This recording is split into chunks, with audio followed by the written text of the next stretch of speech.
To access your workspace files, on the left side, click Agents, and then check out the Files tab.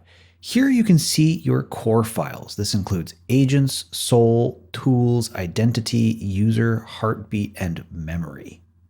Agents is the behavioral rulebook. Things like always confirm destructive actions, use my calendar first, email second when scheduling, never send email between 10 p.m. and 6 a.m. To update this, simply message your agent. In Telegram, you can say, add a rule to agents.md. Don't check my email between 10 p.m. and 6 a.m. Just like that, it added a quiet hours rule. And if we close this out, click refresh, click agents, and then preview.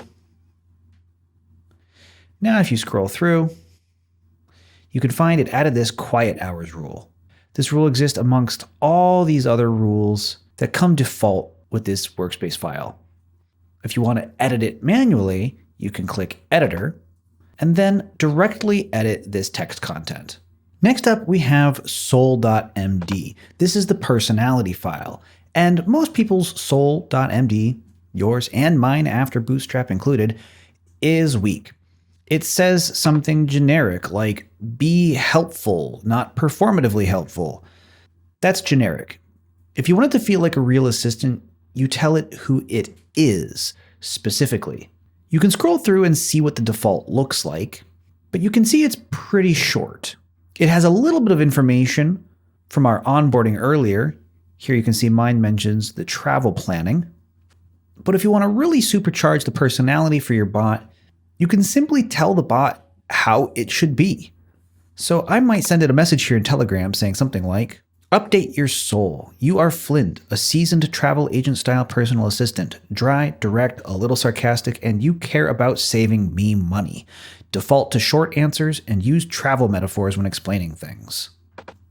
Again, if you prefer, you can always update this manually by clicking the editor button.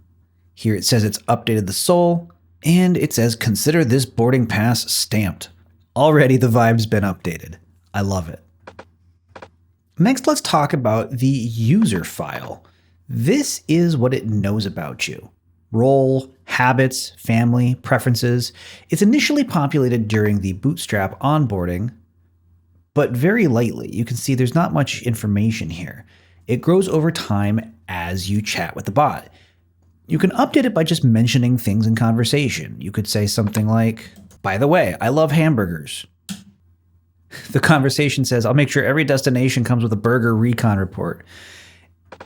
And again, if we refresh this page and then click preview, we can see in the context it now says, loves hamburgers. Great. The final file I'll show you here is memory. This is the interaction log. It's what you asked, what it did, decisions it made. It's essentially your agent's working memory. You won't really touch this one directly. It's auto-written. This is the file that makes your bot remember what you talked about last week. Dreaming, a process we'll talk about in a bit, processes this file into long-term memory, but we'll get to that later. You don't have to be a master of these files right away. I just wanted to point out that these exist and where you can find them, so you have a general sense for what they are and how they work.